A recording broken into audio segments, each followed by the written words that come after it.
हरे कृष्णा दोस्तों, राधे राधे। आप सभी का दिन शुभ और मंगलमय हो। आज का अध्याय सुनाने से पहले आपको सुनाते हैं ठाकुर जी के एक भक्त की कहानी। और ठाकुर जी का भक्त भी कोई ऐसा वैसा नहीं बल्कि खानदानी चोर था। अब देखिए, जिस पर प्रभु की कृपा हो जाए, जिस पर ठाकुर जी प्रसन्न हो जाए, फिर तो वह चाहे कोई भी हो, उस पर तो ठाकुर जी को कृपा करनी ही होती है।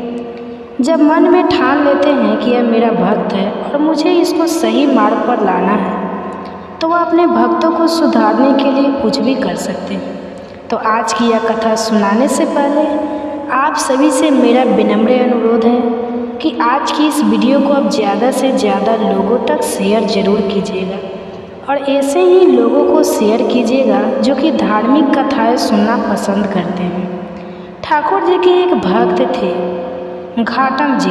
अब श्री घाटम जी जो थे वह कोई ऐसा वैसे नहीं थे, बल्कि बचपन से ही चोर थे। यानी कि उनके पैदा होते ही उन्हें चोरी करने के संस्कार दिए गए थे। चोरी करना, डाका डालना, लूटपाट करना यह घाटम जी का खानदानी व्यवसाय था। यानी कि घाटम जी के दादा परदादा सब कोई चोर डकैत थे। जाने माने चोर डकैत किसी को नहीं छोड़ते थे, चाहे कोई भी उनके रास्ते में आ जाए। उन्होंने कभी 1 रुपए की चीज़ तक बाजार से नहीं खरीदी। जितना भी सामान उनके घर पर था वह सब लूट-पाट कर था। यहाँ तक कि उनके घर में कभी खाना तक नहीं बना, कभी भोजन नहीं बना। क्यों? क्योंकि वो भोजन तक दूसरों के घर से चुरा कर खाया करते थे। तो ऐसा पेशा था घाटम जी का। अब एक बार घाटम जी किसी वन में किसी को लूटने की तलाश में घूम रहे थे। सुबह से दोपहर हो गए, उन्हें आज कोई मिला नहीं जिसे वो लूट सकते। भटकते भटकते उन्हें भूख प्यास भी लगने लगी। अब आपके मन में एक प्रश्न भी उठ रहा होगा कि आखिरकार एक चोर को इतना सम्मान देकर क्यों पुकारा जा रहा है, और वो ठाकुर जी का इतना प्रिय भक्त क्यों था। तो देखिए, वो जो घाटम जी थे वह एक वन में घूम रहे थे। सोच रहे थे कि दिन भर से भूखा प्यासा हूँ, आज तो कोई ऐसा व्यक्ति भी नहीं आया जिसके पास भोजन हो। कुछ भोजन पा लिया जाता तो मेरा पेट भर जाता। अब भटकते भटकते वह घने जंगल में पहुँच गए। उन्होंने देखा कि किसी वृक्ष के नीचे आंसू बहाते हुए कोई संत महाराज बैठे हुए हैं। वह संत भगवान के ध्यान में मग्न थे, आंखें बंद थी और भगवान का मन ही मन दर्शन कर रहे थे। तो जब इस तरह के दर्शन कोई सच्चे मन से करता है तो अनायास उनकी आंखों से आंसू बहने लगते हैं। प्रेम के आंसू होते हैं, भक्ति के आंसू होते हैं। तो वह संत महाराज भी भगवान के ध्यान में मग्न थे। कहते हैं ना कि संतों के दर्शन से पाप तत्काल ही नष्ट हो जाते हैं। तीर्थों का लोभ बहुत समय बाद मिलता है, लेकिन अगर किसी संत के दर्शन हो जाए तो उनके दर्शन का जो पुण्य है वो उसी क्षण मिल जाता है। घाटम जी ने उस संत महाराज को देखा तो उनके पास गए। उनके हृदय में बड़ा आनंद उमड़ पड़ा। थोड़ी देर पहले तक तो वो सोच रहे थे कि चलकर इन्हीं संत महाराज को लूटा जाए, लेकिन अचानक ही उनका मन परिवर्तन हो गया। तब उन्होंने सोचा, चलो थोड़ी देर इन संत महाराज के पास चलकर बैठा जाए। कहा तो घाटम जी कभी किसी को नमस्कार तक नहीं करते थे। अब उनका मन यह हुआ कि वह उन संत महाराज को झुककर प्रणाम करें, और फिर उन्होंने सिर झुकाकर संत महाराज को प्रणाम भी किया। अपने इतने बड़े जीवन में उन्होंने पहली बार किसी को प्रणाम किया था। अब जब उन संत ने देखा कि कोई उन्हें प्रणाम कर रहा है तो संत महाराज को भी बड़ा आनंद हुआ। सोचने लगे कि इस जीव पर, इस मनुष्य पर ठाकुर जी की कृपा हुई है। अब घाटम जी सोचने लगे कि ऐसा कौन सा सुख है जिससे बिना किसी भोजन सामग्री और व्यवस्था के भी इनके आंसू प्रभावित हो रहे हैं। घाटम जी को लगा कि उनके पास कोई महान सुख है, तभी तो उनका चेहरा इतना खिला हुआ है, इतने प्रसन्न हैं और मारे खुशी के उनके आंसू बह रहे हैं। घाटम जी अपने ही बारे में सोच रहे थे। घाटम जी को इतना विचार मग्न देकर संत महाराज कहने लगे कि बैठ जाओ, जल्दी तो नहीं है तुम्हें जाने की। घाटम जी ने कहा, नहीं, जल्दी नहीं है। ऐसा कहकर वह संत महाराज के पास में बैठ गए। महात्मा जी कहने लगे कि देखो बेटा, यह जीवन बड़ा कीमती है। इस जीवन को सदैव भगवान के चरणों में, ठाकुर जी के चरणों में लगाए रखना चाहिए। कभी कोई गलत काम नहीं करना चाहिए। अब थोड़ी देर इधर उधर की बातें होती रही, कुशल मंगल पूछी गई। इसके बाद संत महाराज जी ने घाटम जी से उनके काम काज के बारे में पूछा, जैसा कि अक्सर लोग एक दूसरे से पूछ लिया करते हैं। घाटम जी ने बताया कि महाराज, मैं तो चोरी करता हूँ, डाका डालता हूँ, लूटपाट करता हूँ। महात्मा जी ने सोचा शायद यह उपहास कर रहा है। उन्होंने फिर से पूछा तो वह कहने लगा, महाराज मैं बिल्कुल सत्य कह रहा हूँ, मेरा तो खानदानी पेशा है। लूटपाट करना। हमारे घर में कभी कोई चीज़ खरीदी नहीं जाती, बल्कि चोरी करके लाई जाती है। महात्मा जी ने सुना तो कहने लगे कि अरे भाई, ये तो बड़ा निंदनीय काम है। दूसरों का धन चुराने से, उन्हें दुख देने से इस लोक और परलोक में सब कुछ नष्ट हो जाता है। तुम्हारे ऊपर भगवान की कृपा हुई है, ठाकुर जी की कृपा हुई है कि तुम्हें आज मेरे दर्शन मिले हैं, मेरा संग तुम्हें प्राप्त हुआ है। अब तुम मेरे सामने एक नियम लो कि आज के बाद तुम कभी चोरी नहीं करोगे। तो घाटम जी ने हाथ जोड़कर कहा, महाराज यह तो बिल्कुल नहीं हो सकता। अरे इसी से तो हमारी रोजी रोटी चलती है, मेरा परिवार का पेट भरता है। बचपन से तो हमारे पुरखों ने चोरी करना हमें सिखाया है। जब हमने थोड़ा थोड़ा चलना ही सीखा था कि तभी से हमें चोरी करने की आदतें सिखाई गई। अब आप मुझसे कह रहे हैं कि मेरी बचपन की जो आदतें हैं, जो हमारा पेशा है, जो हमारा पुश्तैनी काम है, मैं वह छोड़ दूँ। मेरे बड़ों ने तो मुझे यह नियम दिया है कि मैं कभी यह चोरी का धंधा ना छोड़ूं। आप में तो मुझे बस विशेष श्रद्धा हो रही है, इसलिए मेरा मन आपकी तरफ खींचा चला जा रहा है। संत जी, आप चाहे मुझे कोई भी उपदेश दे दीजिए, बस मुझसे चोरी करना छोड़ने के लिए मत करना। अगर मैं आपको वचन दे दूंगा तो आजीवन वही करूंगा जो कि आप कहेंगे। तो संत महाराज कहने लगे कि अगर तुम चोरी करना नहीं छोड़ सकते तो ठीक है, तो तुम्हें फिर मेरी 4 बात माननी पड़ेगी। मानना चाहते हो तो मानो। पहली बात, सदा सत्य बोलना, झूठ कभी मत बोलना, चाहे तुम कितना भी गलत काम क्यों ना कर रहे हो, तुम्हें झूठ बिल्कुल नहीं बोलना है। दूसरी बात, साधु संतों की सेवा में रुचि रखना। जैसा भी तुमने बन पड़े, जो कुछ भी तुम्हारे पास हो, चाहे लूटपाट का हो, चोरी का हो, उसी से तुम साधु सेवा में रुचि रखना। जब भी कोई संत दिखाई दे तो उन्हें प्रणाम करना और उनसे कभी रूठ होकर क्रोध में बात बिल्कुल मत करना। हमेशा उनसे आदर और बड़े विनम्रता से बात करना। अगली बात, अगर कभी कोई संत तुम्हारे घर आ जाए तो उन्हें भूखा मत जाने देना, भले ही वह भोजन चोरी का क्यों ना हो। उन्हें जल पिलाना, भोजन कराना और उनकी सेवा करना। अगली बात, आज के बाद बिना ठाकुर जी को भोग लगाए कभी भी ना तो जल पीना और ना ही खुद भोजन करना। चौथी बात, अगर कभी भी ठाकुर जी की आरती हो रही हो तो बिना दर्शन किए वहाँ से मत जाना, पीठ फेरकर बिल्कुल मत जाना। घाटम जी की संत महाराज की यह बातें पसंद आई। पसंद इसलिए आई क्योंकि उन्होंने उसे चोरी करना बंद करने के लिए बिल्कुल नहीं कहा था, बल्कि अन्य उपदेश ही दिए थे जो कि उसके लिए करना बहुत आसान थे। उसे तो चोरी छोड़ना बड़ा मुश्किल काम लग रहा था। तब उसने संत महाराज जी को प्रणाम किया और जीवन भर उन 4 बातों का पालन करने का वचन भी दे दिया। इसके बाद घाटम जी संत महाराज को प्रणाम करके अपने घर आ गए। अब घाटम जी लूटपाट करके धन लाते, उस धन से साधु सेवा करते, उसके बाद जो बच जाता उससे अपने परिवार को पालते। एक दिन साधु संतों की एक मंडली उनके घर आई तो उन्होंने उठकर तुरंत ही उन संतों को दंडवत प्रणाम किया, क्योंकि उन साधु संत महाराज ने कहा जो था, और उसके बाद सभी को बैठने के लिए सुंदर आसन भी दिए। अब उन्होंने देखा कि घर में इन साधु संतों को देने के लिए कुछ तो भोजन है नहीं, कहाँ से ला कर दूँ। तो घाटम जी ने बाजार जाकर दुकानदारों से थोड़ा उधार मांगने का प्रयास, लेकिन दुकानदार तो उन्हें अच्छे से जानते थे। दुकानदारों ने साफ मना कर दिया। उस समय गेहूं की फसल की कटाई चल रही थी। खेतों में गेहूं के ढेर लगे हुए थे और जो किसान लोग थे वो थार कर अपने घर पर सो रहे थे।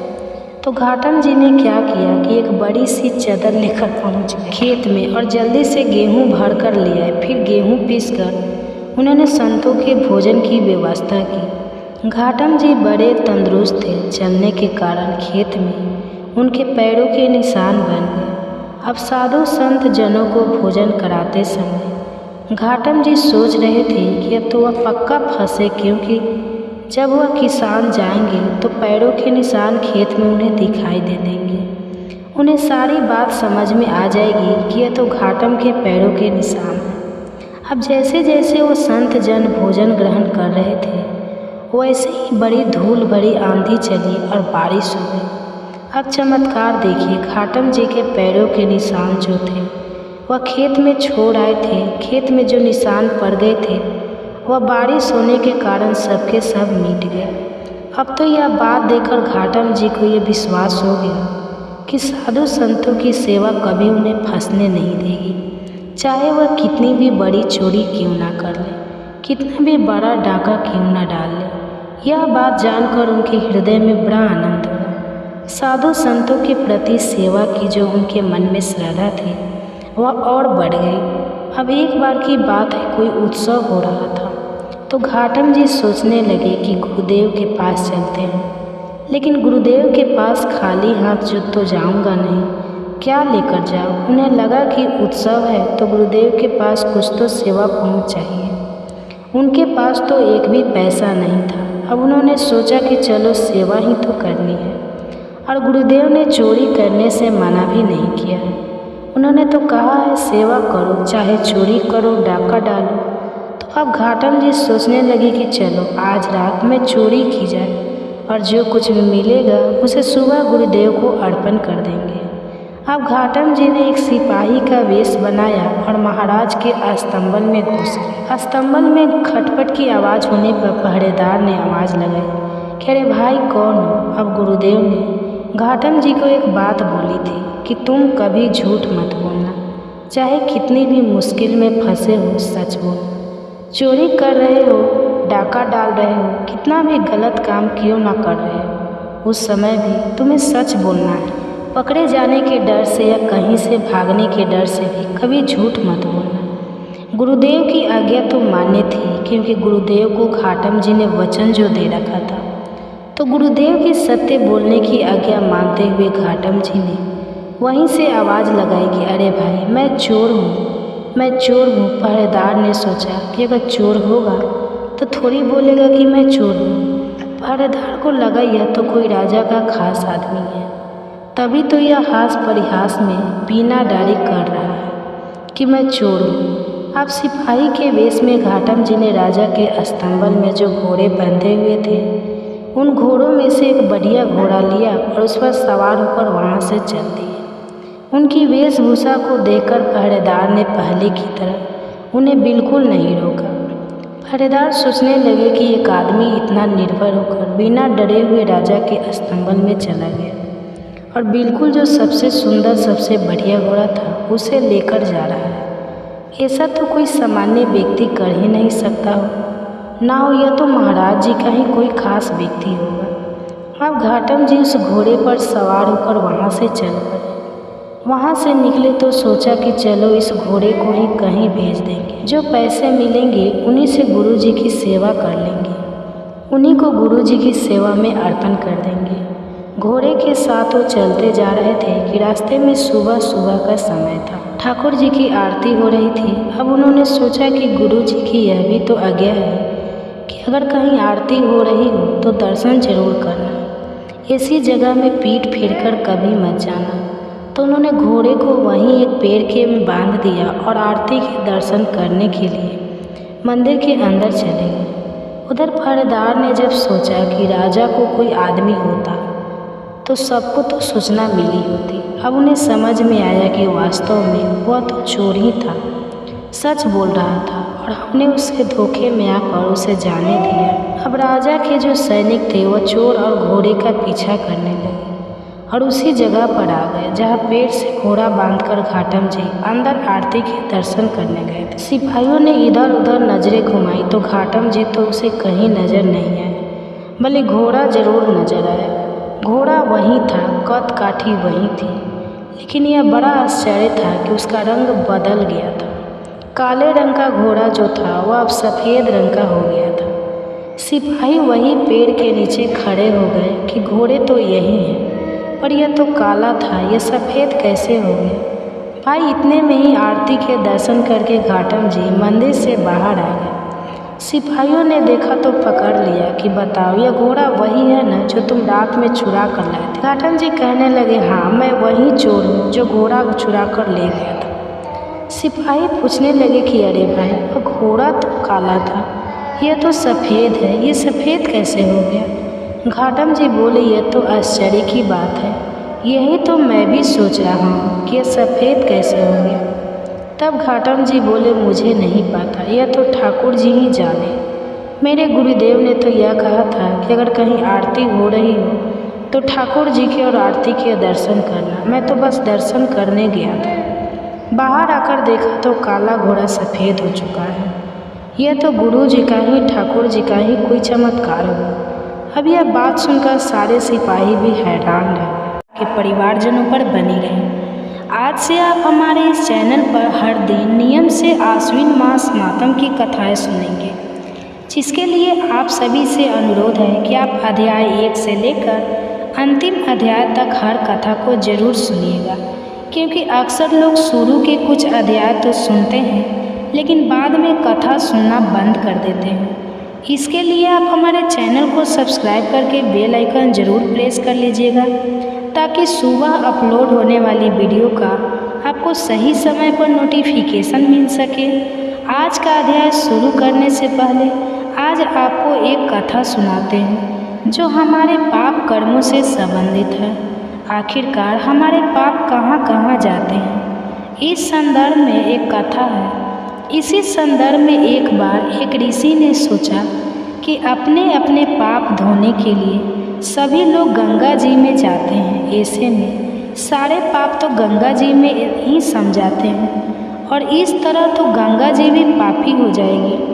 तब उनमें जन के लिए कि आखिरकार यह पाप ज़्यादा कहाँ है, बड़ी कठिन तपस्या की। तब उनकी कठिन तपस्या से भगवान प्रसन्न हुए और प्रकट होकर उन्हें दर्शन दिए। ऋषि ने उन्हें प्रणाम करके पूछा कि हे भगवान, कृपा बताइए कि गंगा जी में जो पाप धोए जाता है वह कहाँ जाता है। तब भगवान बोले कि चलो इस बारे में गंगा जी से ही पूछते हैं। ऋषि और भगवान दोनों ने ही गंगा जी से पूछा कि हे गंगा, सब लोग आपके यहाँ पाप धोते हैं, तो इसका मतलब क्या आप ही पापी हुई। गंगा जी ने कहा, मैं भला कैसे पापी हो गई, मैं तो सभी पाप लेकर समुद्र को अर्पित कर देती हूँ। इसके बाद ऋषि और भगवान समुद्र के पास गए और उनसे पूछा, हे सागर, गंगा सभी पाप आपको अर्पित कर देती है, तो फिर क्या आप पापी हो गए। समुद्र ने कहा कि मैं पापी भला कैसे हुआ, मैं तो सभी पाप को पाप बनाकर बादल बना देता हूँ।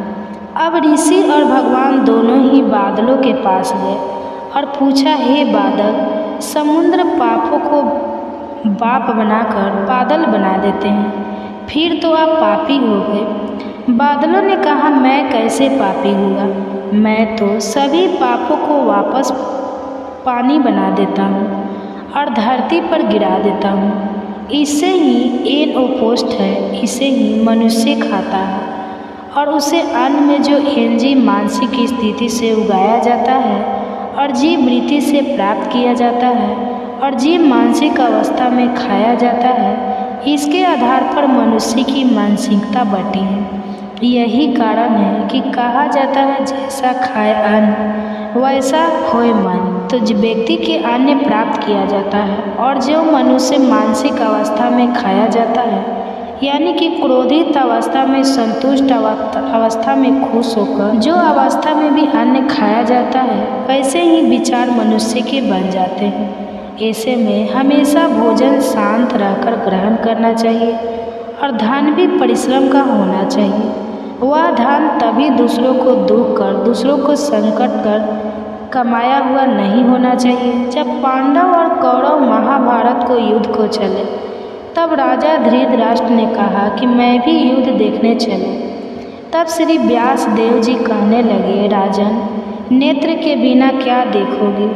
तब राजा ने कहा, प्रभु जी देखूंगा नहीं तो सुन ही लूँगा। तब व्यास जी ने कहा, फिर राजन तुम्हारा साथी संजय जो कुछ भी महाभारत के युद्ध की लीला कुरुक्षेत्र में होगी वो तुझे यहाँ बैठे ही सुना देगा। व्यास देव जी के मुख से यह वचन सुनकर संजय ने विनती की कि हे प्रभु, यहाँ हस्तिनापुर में बैठे मैं कुरुक्षेत्र की लीला कैसे जानूँगा और राजा को किस प्रकार कहूँगा। तब व्यास जी ने प्रसन्न होकर संजय को यह वचन कहा कि हे संजय, मेरी कृपा से तुझे यहाँ ही सब कुछ दिखाई देगा। इस समय संजय की दिव्य दृष्टि हो गई। अब संजय महल में बैठे बैठे ही राजा धृतराष्ट्र को महाभारत का कुरुक्षेत्र का आंखों देखा हाल सुना रहा है।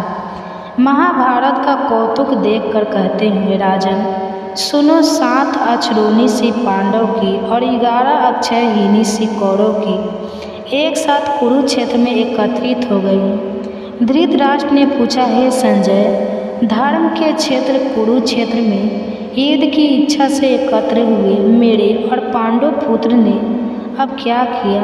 संजय ने कहा, पांडवों की सी बीवी देखकर दुर्योधन आचार्य द्रोण के पास जाकर कहने लगे, आचार्य देखिए, आपके शिष्य बुद्धिमान पदपुत्र ने पांडव को बड़ी सी कैसी रचना की है। इससे अर्जुन भीम जैसे बड़े बड़े धनुर्धारी वीर योद्धा, विराट महारथी द्रुपद, धृष्टकेतु, चेतिदान, बलवान काशीराज पर उचित कुंती भोज, तारों में श्रेष्ठ शौर्य पराक्रमी युद्धमनु, बलवान उत्तम मौज, अभिमन्यु और द्रौपदी के पुत्र सबके सब महारथी हैं।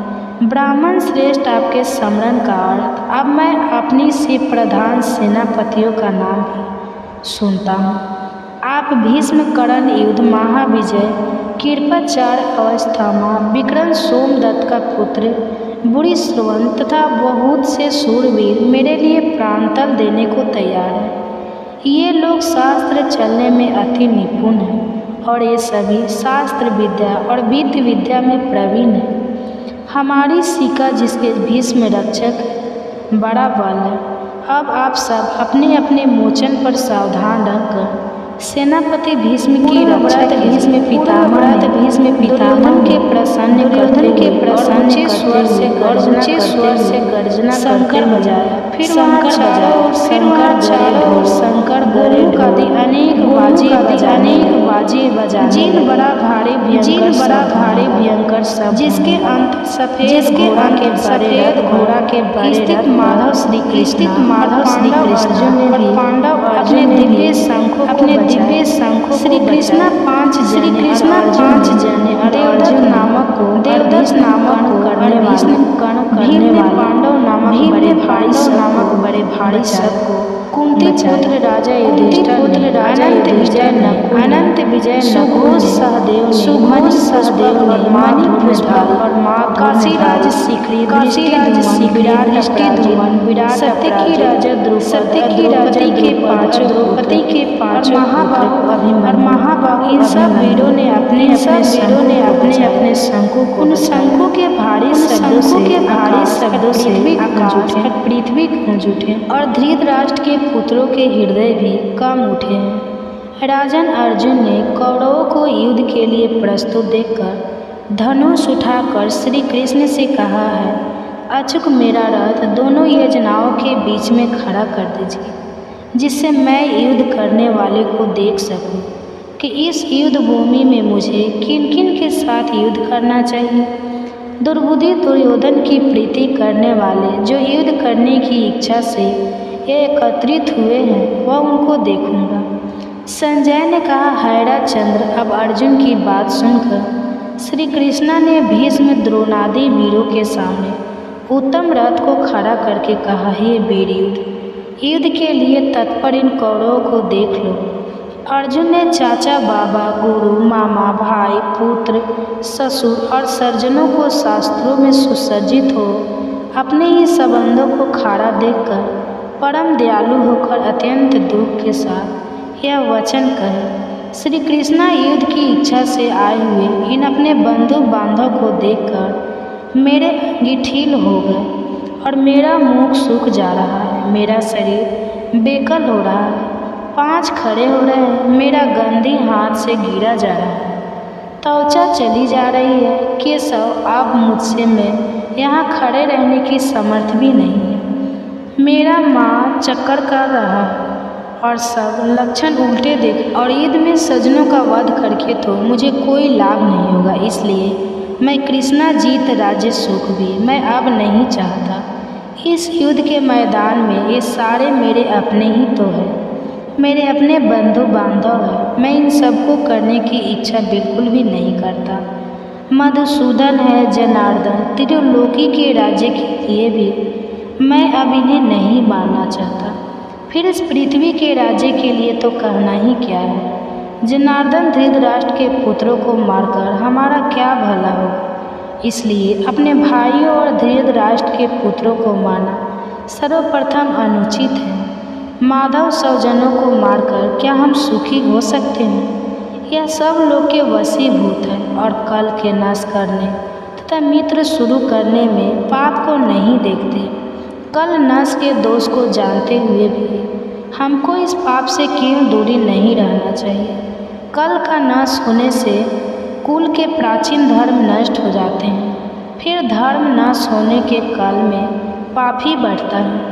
कृष्णा पाप से कल की स्त्रियाँ व्यक्ति चरनी हो जाती है। जिस वर्ण संकर स्थान उत्पन्न होती है वह वर्ण संकर जिन पुरुषों ने काल को नष्ट किया है और उनको तथा उसे स्कूल को नरक में पहुंचना है, क्योंकि फिर श्राद्धा तर्पण आदि बैन हो जाते हैं। वर्ण संकर बनाने वाले दोष से कल वधु की जाति धर्म और कल धर्म निरंतर नाश होते हैं। ये जनार्दन, मैंने बारंबार सुना है कि कल धर्म नष्ट होने से निश्चय ही नरक में जाना होता है। हम इतना बड़ा पाप करने को तैयार हैं। जो राज्य सुख के लोगों से अपनोही करने की कोशिश कर रहे हैं, शास्त्रों को धारण किया हुआ रुद्राक्षपुत अगर मुझ में शास्त्र और उपाय भूमि में बांधकर मार डाले तो मेरा बहुत कल्याण हो। संजय ने कहा, राजन, ऐसा कहकर अत्यंत दुखी होकर अब अर्जुन ने इस समय धनुष बाण फेंक दिया है और वह रथ के पिछले भाग में जा बैठा है। इसके आगे का वृतांत आप सभी अगले अध्याय में सुनिएगा। भय से और मतवाले ऊंट सबको कष्ट देते हैं। भयानक डायने और भीषण रोगों से प्रेरित होकर जीव उस मार्ग से यात्रा करते हैं। कहीं धूल मिश्रित प्रचंड वायु चलती है जो पत्थरों की वर्षा करके साथ ही भयंकर उल्कापात होते रहते हैं और जलते हुए अंगारों की वर्षा हुआ करती है, जिससे जलते हुए पापी जीव आगे बढ़ते हैं। कभी जोर जोर से धूल की वर्षा होने के कारण उनका शरीर भी भर जाता है और जीव रोने लगते हैं। मेघों की भयंकर गड़गड़ाहट से बारंबार दुख पहुंचता रहता है। पान वर्षा से घायल हुए शरीर पर नमकीन जल की धारा गिराई जाती है और उसकी पीड़ा सहन करते हुए जीव आगे बढ़ते हैं। कहीं कहीं पर बहुत शीतल हवा चलने के कारण अधिक सर्दी लगती है तो कहीं रूखी और कठोर वायु का सामना भी करना पड़ता है। इससे पापी जीवों के अंग अंग में बीवाई फट जाती है, वे सूखने और सिकुड़ने लगते हैं। ऐसे मार्ग से जहाँ ना तो खर्च के लिए कुछ मिल पाता है, ना कोई सहारा ही दिखाई देता है। पापी जीवों को यात्रा करनी पड़ती है। सब और निर्जल और दुर्गम प्रदेश दिखाई देता है। बड़े परिश्रम से पापी जीव यमलोक तक पहुँच पाते हैं। यमराज की आज्ञा का पालन करने वाले भयंकर यमदूत उन्हें बलपूर्वक लेकर जाते हैं। वे एकाकी पराधीन होते हैं। उनके साथ में ना कोई मित्र होता है और ना बंधु। वे बस अपने अपने कर्मों को सोचते हुए बारंबार रोते रहते हैं। प्रेतों का उनका शरीर होता है, उनके कंठ, ओठ और तालु सूखे रहते हैं। वे शरीर से अत्यंत दुर्बल और भयभीत होकर भूख की ज्वाला से जलते रहते हैं। कोई साकल में बंधे होते हैं। किन्हीं को उतान सुलाकर यमदूत उनके दोनों पैर पकड़कर घसीटते हैं और कोई नीचे मुंह करके घसीटे जाते हैं। उस समय उन्हें बहुत दुख होता है। उन्हें खाने को अन्न और ही पीने को पानी मिलता है।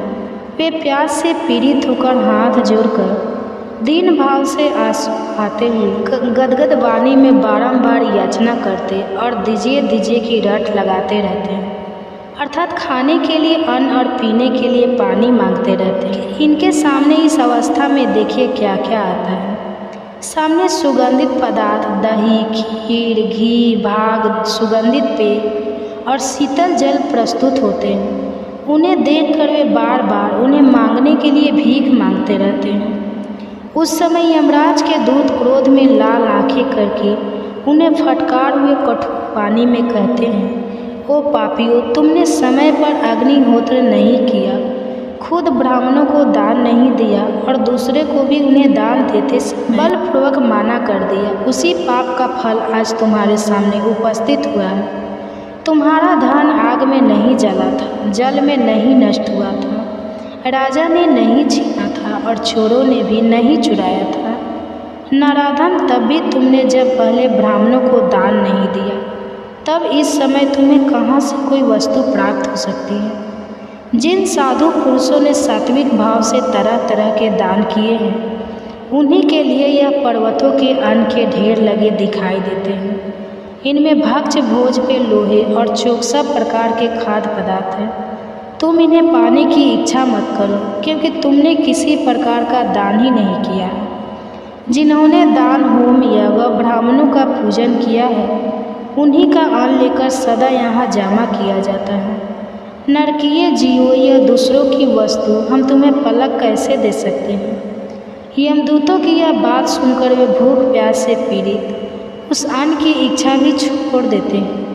इसके बाद यमदूत उन्हें भयानक अस्त्रों से पीड़ा देते हैं। मुद्र, लोह, दंड, शक्ति, तोमर, पीस, पेरेक, पिपाली, गदा, फरसा और बाणों से उनकी पीठ पर चोट मारी जाती है और सामने की ओर से सिंह तथा बाघ आदि उन्हें काट खाते हैं।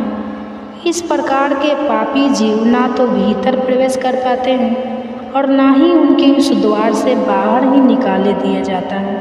अत्यंत दुखी होकर करुण विलाप किया करते हैं। इस प्रकार वहाँ भली भांति पीड़ा देकर यमराज के दूत उन्हें भीतर प्रवेश कराते और फिर उस स्थान पर लेकर जाते हैं जहाँ सबका नियंत्रण करने वाला धर्मात्मा यमराज रहते हैं। वहाँ पहुंचकर विद्युत यमराज को उन पापियों को आने की सूचना देते हैं और उनकी आज्ञा मिलने पर उन्हें उनके सामने उपस्थित कर देते हैं। तब पापाचारी जीव भयानक यमराज और चित्रगुप्त को देखते हैं। यमराज उन पापियों को बड़े जोर से फटकारते हैं और चित्रगुप्त धर्मयुक्त वचनों से पापियों को समझाते हुए कहते हैं, पापाचारी जीवों, तुमने दूसरों के धन का अपहरण किया और अपने रूप और वीर्य के घमंड में आकर पराई स्त्रियों का सतीत्व नष्ट किया है। जीव खुद जो कर्म करता है उसका फल भी उसे स्वयं ही भोगना पड़ता है। यह जानते हुए भी तुमने अपना विनाश करने के लिए पाप कर्म क्यों किया? अब किया तो शोक क्यों कर रहे हो? अपने कुकर्मों से ही तुम पीड़ित हो रहे हो। तुमने अपने कर्मों द्वारा जिन दुखों को अर्जित किया है उन्हें अब भोगो। इसमें किसी का कोई दोष नहीं है। यह जो राजा लोग हमारे सामने आए हुए हैं, इन्हें भी अपने बल का बड़ा घमंड था। यह अपने घोर दुष्कर्म द्वारा ही यहाँ लाए गए हैं और इनकी बुद्धि बहुत ही खोटी थी। इसके बाद यमराज राजाओं की ओर देखकर कहते हैं, अरे ओ दुराचारी राजाओं, तुम लोग इसकी अपनी प्रजा का विध्वंस करने वाले हो। थोड़े दिनों तक रहने वाले राज्य के लिए तुमने क्यों भयंकर पाप किया? राजाओं, तुमने राज्य के लोभ, मोह, बल तथा अन्याय से जो प्रजा की कठोर दंड दिया है, उसका यथोचित फल अब यहाँ इस समय भोगो। कहा गया, वह राज्य कहाँ गई वह रानियाँ जिनके लिए तुमने पाप कर्म किए हैं? उन सबको छोड़कर यहाँ तुम लोग एकाग असहाय होकर खड़े हो। यहाँ वह सारी सेना नहीं दिखाई देती जिसके द्वारा तुमने प्रजा का दमन किया और इस समय यमदूत तुम्हारे अंग अंग फाड़े डालते हैं। देखो तो उस पाप का कैसा फल मिल रहा है। इस प्रकार यमराज के उपालंब युक्त अनेक वचन सुनकर वे राजा अपने अपने कर्मों के बारे में सोचते हुए चुपचाप खड़े रह जाते हैं। तब उनके पापी की शुद्धि के लिए धर्मराज अपने सेवकों को इस प्रकार आज्ञा देते हैं, राजाओं को पकड़कर ले जाओ और बारी बारी से नरक की अग्नि में तपाक इन्हें पापों से मुक्त करो। धर्मराज की आज्ञा पाते ही यमदूत राजाओं के दोनों पैर पकड़कर तेजी से घुमाते हुए उन्हें ऊपर फेंक देते हैं और फिर लौटकर उनके पापों की मात्रा के अनुसार उन्हें बड़ी बड़ी शिलाओं पर देर तक पटक रहते हैं, मानो व्रत से किसी महान वृक्ष पर प्रहार कर रहे हैं। इससे पापी जीव का शरीर जर्जर हो जाता है। उसके शरीर के हर छेद से उसके शरीर के रक्त की धारा बहने लगती है। उसकी चेतना लुप्त हो जाती है। पुण्य धर्म अमृत वचनों से हमें तृप्ति ही नहीं होती, बल्कि अधिकाधिक सुनने की उत्सुकता बढ़ती ही जाती है। मुन्ने, आप परम बुद्धिमान हैं और प्राणियों की उत्पत्ति, लय और गति को जानते हैं, इसलिए हम आपसे और भी प्रश्न करते हैं। सुनने में आता है मुनिवर की यमलोक का मार्ग बड़ा दुर्गम है। वह सदा दुख और कलेश देने वाला है और सभी प्राणियों के लिए भयंकर भी है। उस मार्ग की लंबाई कितनी है और मनुष्य उस मार्ग से यमलोक की यात्रा किस प्रकार करते हैं? मुनि, कौन सा ऐसा उपाय है जिससे नरक के दुखों की प्राप्ति ना हो सके? कृपा बताइए। व्यास जी कहने लगे, उत्तम व्रत का पालन करने वाले मुनि रो सुनो, यह संसार चक्र प्रभाव रूप से निरंतर चलता ही रहता है। अब मैं प्राणियों की मृत्यु से लेकर आगे जो अवस्था होती है उसका वर्णन करूँगा। ध्यानपूर्वक सुनो। इसी प्रसंग में यमलोक के मार्ग का भी निर्णय किया जाएगा। यमलोक और मनुष्य लोक में 86,000 योजन का अंतर है। उसका मार्ग तपाए हुए तांबे की तरह पूरी तरह तृप्त रहता है।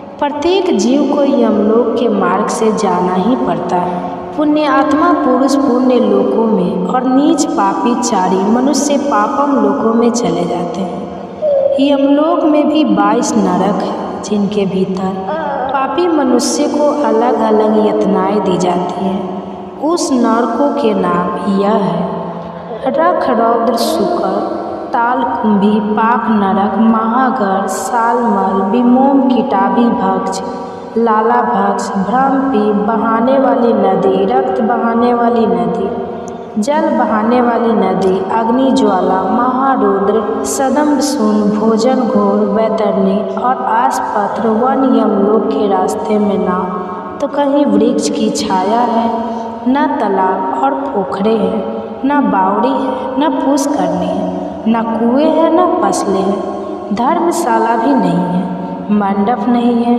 न घर है, न नदी और पर्वत है, और ठहरने के योग्य तो कोई स्थान है ही नहीं जहाँ अत्यंत में पड़ा हुआ थका मंदा जीव विश्राम कर सके।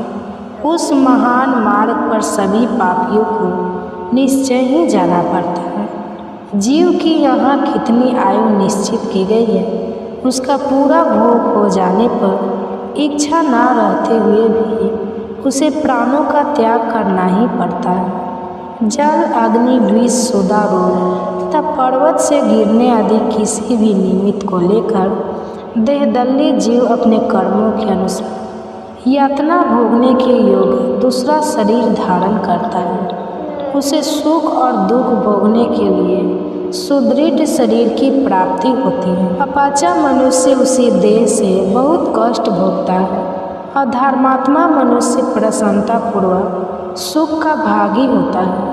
शरीर में जो गर्मी या पीत है वह त्रिवायु से प्रेरित होकर जब अत्यंत कुपित हो जाता है उस समय बिना ईंधन के ही जलती हुई अग्नि की तरह बढ़कर मर्म स्थानों को विदीर्ण कर देता है। उसके बाद उदान नामक वायु ऊपर की ओर उठता है और खाए पिए हुए अन्न जल को नीचे की ओर जाने से रोक देता है।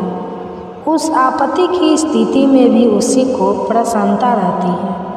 जिसने पहले जल, अन्न और रस का दान किया है। जिस पुरुष ने श्रद्धा से पवित्र किए हुए अंतःकरण के द्वारा पहले अन्न दान किया है, वह उस गुरूर अवस्था में अन्न के बिना भी तृप्ति का लाभ करता है। जिसने कभी झूठ नहीं बोला, दो प्रेमियों को पारस्परिक प्रेम में बांधा नहीं डाली, और जो आस्तिक और श्रद्धालु है वहाँ सुखपूर्वक मृत्यु को प्राप्त होता है। जो देवता और ब्राह्मणों की पूजा में संलग्न रहते, किसी की निंदा नहीं करते तथा सात्विक और लज्जाशील होते हैं, ऐसे मनुष्य को मृत्यु के समय कष्ट नहीं होता। जो कामना से, क्रोध से या फिर द्वेष के कारण धर्म का त्याग नहीं करता, शास्त्रों आज्ञा का पालन करने वाला तथा सौम्य होता है, उसकी मृत्यु भी बहुत सुख से होती है। उसे मृत्यु के समय कष्ट नहीं होता। जिन्होंने कभी जल का दान नहीं किया है, उन मनुष्यों को मृत्यु काल आने पर अधिक जलन होती है तथा अन्न दान ना करने वाले को उस समय भूख का भी बहुत भारी कष्ट भोगना पड़ता है। जो लोग जाड़े के दिनों में लकड़ी दान करते हैं, वे शीत के कष्ट को जीत लेते हैं। जो चंदन दान करते हैं, वे ताप पर विजय पा लेते हैं।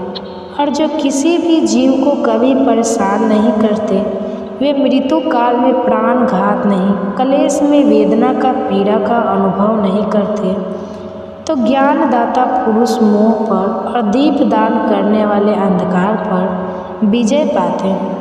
जो झूठी गवाही देते हैं, झूठ बोलते हैं, अधर्म का उपदेश देते हैं और वेदों की निंदा करते हैं, वे सब लोग मूर्छाग्रस्त होकर मृत्यु को प्राप्त होते हैं। ऐसे लोगों की मृत्यु के समय यमराज के दूत हाथों में हथौड़ी और मुद्रर लिए आते हैं। बहुत भयंकर होते हैं और उनके देह से दुर्गंध निकलती रहती है।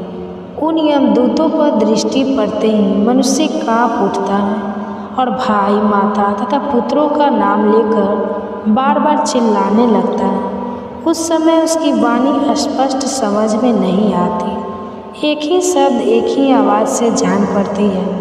भय के मारे रोगी की आंखें झूमने लगती हैं और उसका मुख सूख जाता है। उसकी सांस ऊपर को उठने लगती है, दृष्टि की शक्ति भी नष्ट हो जाती है। फिर वह अत्यंत पीड़ा से पीड़ित होकर उस विशाल शरीर को छोड़ देता है और वायु के सहारे चलता हुआ वैसे ही दूसरे शरीर को धारण कर लेता है, जो रूप, रंग और अवस्था में पहले शरीर के समान ही होता है। वह शरीर माता पिता के गर्भ से संपन्न नहीं, कर्मों से होता है और यातना भोग करने के लिए ही मिलती है। उसी से यातना भोगनी पड़ती है। इसके बाद यमराज के दूत जल्दी ही उसे दारुण पासों से बांध लेते हैं। मृत्यु काल आने पर जीव को बड़ी पीड़ा, बड़ा दर्द होता है, जिससे वह अत्यंत व्याकुल हो जाता है। उस समय सब भूतों से उसके शरीर का संबंध टूट जाता है। प्राण वायु कंठ तक आ जाती है और जीव शरीर से निकलते समय जोर जोर से रोता है। माता पिता, भाई, मामा, स्त्री, पुत्र, मित्र और गुरु सबसे नाता छूट जाता है। सभी संगे संबंधी नेत्रों में आंसू भरे दुखी होकर उसे देखते रह जाते हैं और वह अपने शरीर को त्याग कर यमलोक के मार्ग पर वायु रूप होकर चला जाता है। वह मार्ग अंधकार से भरा हुआ, अपार, अत्यंत भयंकर तथा पापियों के लिए अत्यंत दुर्गम होता है। यमदूत पास में बांधकर उसे खींचते और मुद्दत से पीटते हुए उस विशाल पथ पर ले जाते हैं। यमदूतों के अनेक रूप होते हैं। वे देखने में बड़े डरावने और सभी प्राणियों को भय पहुंचाने वाले होते हैं। उनके विकराल मुख, नासिका टेढ़ी, आँखें तीन, ठोड़ी कप और मुख फैले हुए तथा ओठ लंबे होते हैं। वे अपने हाथों में विकराल और भयंकर आयुध लिए रहते हैं। उन आयुध से आग की लपेटें रहती है। पास, सांकल और डंडे से भय पहुंचाने वाले महाबली, महाभयंकर यम किंकर यमराज की आज्ञा से प्राणियों की आयु समाप्त होने पर उन्हें लेने के लिए आते हैं। जीव यातना भोगने के लिए अपने कर्म के अनुसार जो भी शरीर ग्रहण करता है उसे ही यमराज के दूत यमलोक में ले जाते हैं। वे उसे काल पास में बांधकर पैरों में बेड़ी डाल देते हैं। बेड़ी की साकल ब्रज के समान कठोर होते हैं। किंकर क्रोध में भरकर उसे बंधे हुए जीव को तरह तरह से पीटते हुए ले जाते हैं। वह लड़खड़ा कर गिरता है, रोता है और हाय हाय कहकर बार बार चिल्लाता रहता है। तब भी जो दूषित कर्म वाले उस पापी को वे तीखे शूल, मुद्दत, खड्ग और शक्ति के प्रभाव और व्रज में भयंकर डंडों से घायल करके जोर जोर से डांटते हैं। कभी कभी तो एक एक पापी को अनेक यमदूत चारों ओर से घेर कर पीटते हैं। बेचारा जीव दुख से पीड़ित होकर, मूर्छित होकर इधर उधर गिरता पड़ता है। फिर भी वे दूत उस पर तरस नहीं खाते, उसे घसीट कर ले जाते हैं। कहीं भयभीत होते, कहीं दुख पाते, कहीं लड़खड़ाते और कहीं दुख से बहुत जोर जोर से चीखते चिल्लाते हुए जीवों को उस मार्ग से जाना पड़ता है। यमदूतों की फटकार पड़ने से वे बेचैन हो उठते हैं और भय से विवल होकर कांपते हुए शरीर से दौड़ने लगते हैं। यमलोक के मार्ग पर कहीं कांटे बिछे होते हैं, कुछ दूर तक तप हुई बालू मिलती है। जिन मनुष्यों ने एक दान नहीं किया है वे उस मार्ग पर चलते हुए पैरों से चलते हैं। जीवों की हिंसा करने वाले मनुष्य के शव और मरे हुए बकरों की लाशें पड़ी होती हैं, जिनकी जली और फटी हुई चमड़ी से मैदे और रक्त की दुर्गंध आती रहती है। वे पीड़ा से पीड़ित होकर जोर जोर से चीखते चिल्लाते हुए यम मार्ग की यात्रा करते हैं। शक्ति भिंदर, खंडक, तोमर, बाण और तीखी नोक वाले शूल से उनका अंग अंग छेद दिया जाता है। कुत्ते, बाघ, भेड़िए और कौवे उनके शरीर का मांस नोच नोच कर खाते रहते हैं। मांस खाने वाले लोग उस मार्ग पर चलते समय जोर से चीर जाते हैं। सूअर अपनी डांट से उनके शरीर को चीरते हैं। जो अपने ऊपर विश्वास करने वाले स्वामी, मित्र या स्त्री की हत्या कराते हैं वे शास्त्रों द्वारा छीन बीन और व्याकुल होकर यमलोक के मार्ग पर जाते हैं। जो निरपराध जीवों को मारते हैं और मरवाते हैं वे राक्षसों के ग्रास बनकर उस मार्ग से यात्रा करते हैं। जो प्राय स्त्रियों के वस्त्र उतारते हैं वे मरने पर नंगे करके दौड़ते हुए यमलोक मिलाए जाते हैं। जो दुरात्मा, पापाचारी अन्य वस्त्र, सोने, घर और खेत का अपहरण करते हैं उन्हें यमलोक के मार्ग पर पत्थरों, लाठियों और डंडों से मारकर जड़ जड़ कर दिया जाता है और वे अपने हर अंग से रक्त बहाते हुए यमलोक में जाया करते हैं। जो नाराधाम नरक की परवाह ना करके इस लोक में ब्राह्मण का धन हड़प लेते हैं, उन्हें मारते और गालियाँ सुनाते हैं। उन्हें सूखी लकड़ी में बांधकर उनकी आंखें फोड़ दी जाती है और नाक कान काट लिए जाते हैं। फिर उनके शरीर में पीप और रक्त पोत दिए जाते हैं तथा काल के समान गीद और गीदड़ उन्हें नोच नोच कर खाने लगते हैं। इस दशा में भी क्रोध में भरे हुए भयानक यमदूत उन्हें पीटते हैं और वे चिल्लाते हुए यमलोक के रास्ते पर चलने लगते हैं। इस प्रकार वो मार्ग बड़ा ही दुर्गम और अग्नि के समान प्रज्वलित है। पापी मनुष्य दक्षिण मार्ग से यमपुरी में किस प्रकार प्रवेश करते हैं यह भी हम सुनना चाहते हैं। कृपया विस्तार पूर्वक बताइए। तब व्यास जी ने जो कुछ भी कहा उसका वृत्तांत आप सभी अगले अध्याय में जरूर सुनिए। अब भादव मास समाप्त होने को है। ऐसे में अब तक जिन्होंने भी हमारे चैनल पर इन कथाओं को सुना है उन सभी का बहुत बहुत धन्यवाद। उम्मीद है आप हर दिन इन कथाओं को और आने वाले महीने की सभी कथाओं को भी इसी प्रकार अपना प्यार देते रहेंगे। धन्यवाद। हरे कृष्णा दोस्तों, राधे राधे। आज हम आपको सुनाएंगे भाद्रपद मास यानी भादो मास की पूर्णिमा पर सुने जाने वाली श्री सत्यनारायण भगवान की पूरी व्रत कथा और श्री सत्यनारायण आरती भाद्रपद पूर्णिमा से ही प्रीत पक्ष का आरंभ माना जाता है। भाद्रपद पूर्णिमा के दिन स्नान दान का खास महत्व माना जाता है। इस दिन पितरों के नाम से दान करने से आपको सुख समृद्धि की प्राप्ति होती है।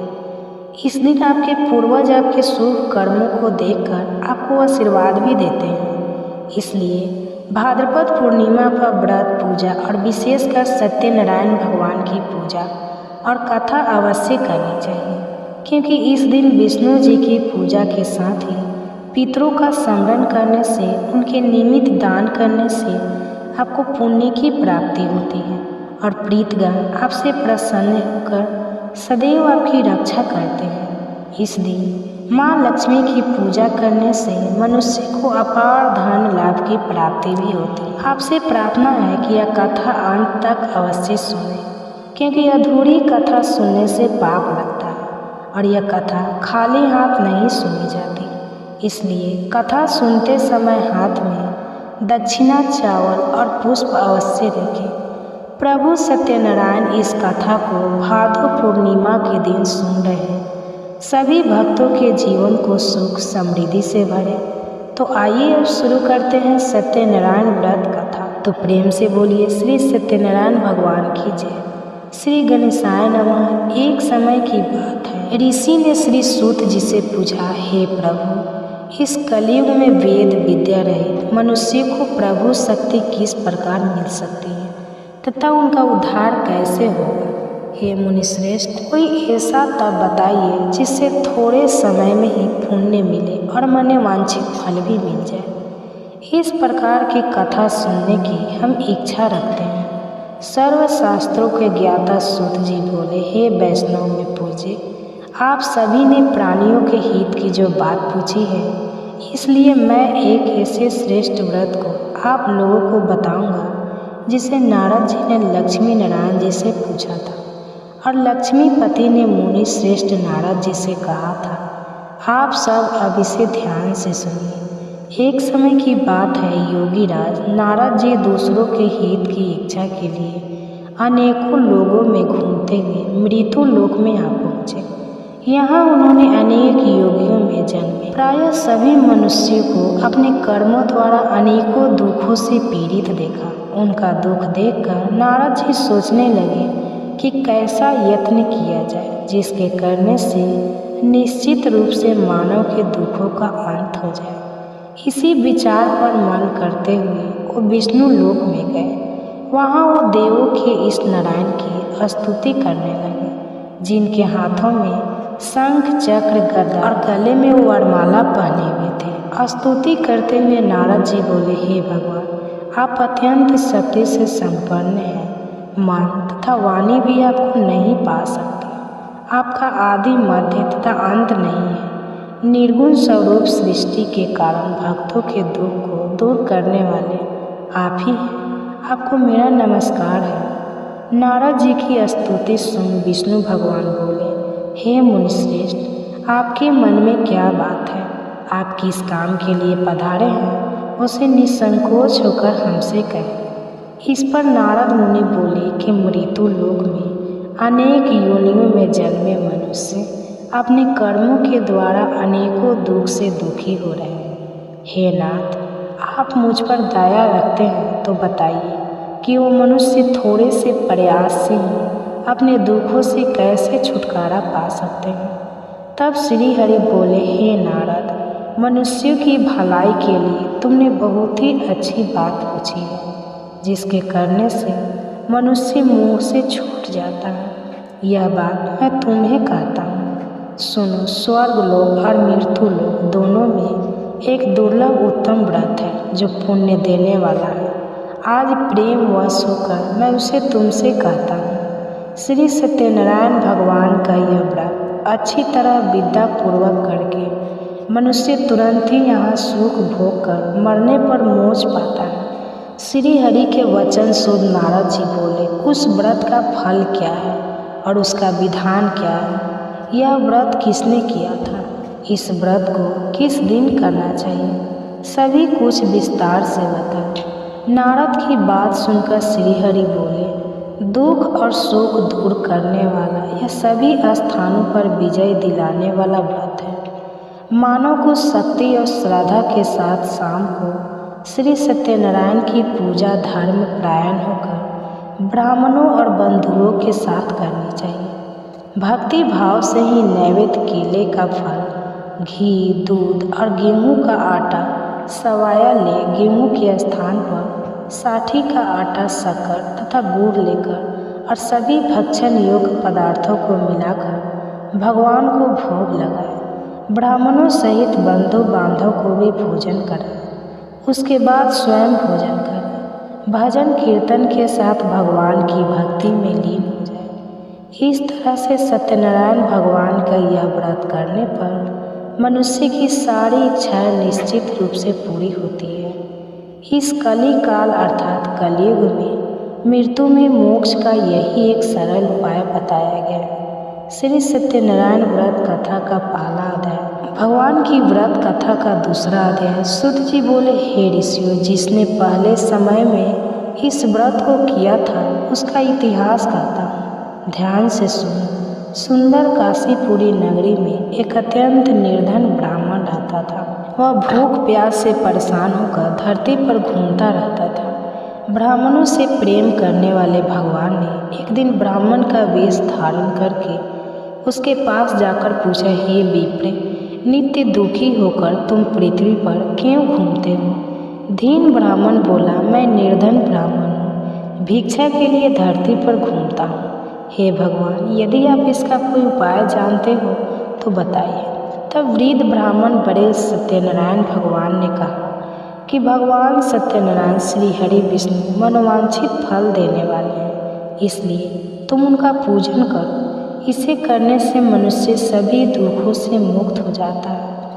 वृद्ध ब्राह्मण बनकर आए सत्यनारायण भगवान उस निर्धन ब्राह्मण को व्रत का सारा विधान बताकर अंतर ध्यान हो गए। ब्राह्मण मन ही मन सोचने लगा कि जिस व्रत को वृद्ध ब्राह्मण करने को कहा गया है, मैं उसे जरूर करूँगा। यह व्रत करने का निश्चय करने के बाद उसे रात में नींद नहीं आई।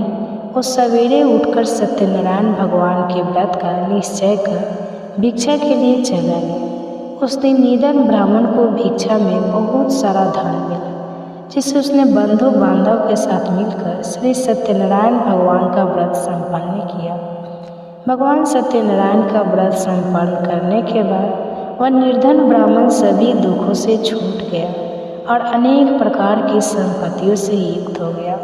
उसी समय से यह ब्राह्मण हर माह इस व्रत को करने लगा। इस तरह से सत्यनारायण भगवान के व्रत को जो भी मनुष्य करेगा वह सभी प्रकार के पापों से छूटकर मोक्ष को प्राप्त होगा। जो मनुष्य इस व्रत को करेगा वह सभी दुखों से मुक्त हो जाएगा। सूत जी बोले कि इस तरह से नारद जी से नारायण जी का कहा होगा, श्री सत्यनारायण व्रत मैंने तुमसे कहा, हे विप्रो, अब मैं और क्या कहूँ? ऋषि बोले, हे मुनिवर, संसार में उस विप्र से सुनकर और किस किस ने इस व्रत को किया, हम सब इस बात को सुनना चाहते हैं। इसके लिए हमारे मन में श्रद्धा का भाव है। सूत जी बोले, हे मुनिवर, जिसने इस व्रत को किया है वे सब सुनो। एक समय वही विप्र धन और ऐश्वर्य के अनुसार अपने बंधु बांधव के साथ इस व्रत को करने को तैयार हुए। उसी समय एक लकड़ी बेचने वाला बूढ़ा आदमी आया और लकड़ियाँ बाहर रखकर अंदर ब्राह्मण के घर में गया। प्यास से दुखी वो लकड़हारा उनको व्रत करते देख विप्र को नमस्कार करके पूछने लगा कि क्या आप यह बता सकते हैं कि आप क्या कर रहे हैं? तो उन्होंने बताया कि हम व्रत कर रहे हैं तथा इसे करने का क्या फल मिलेगा।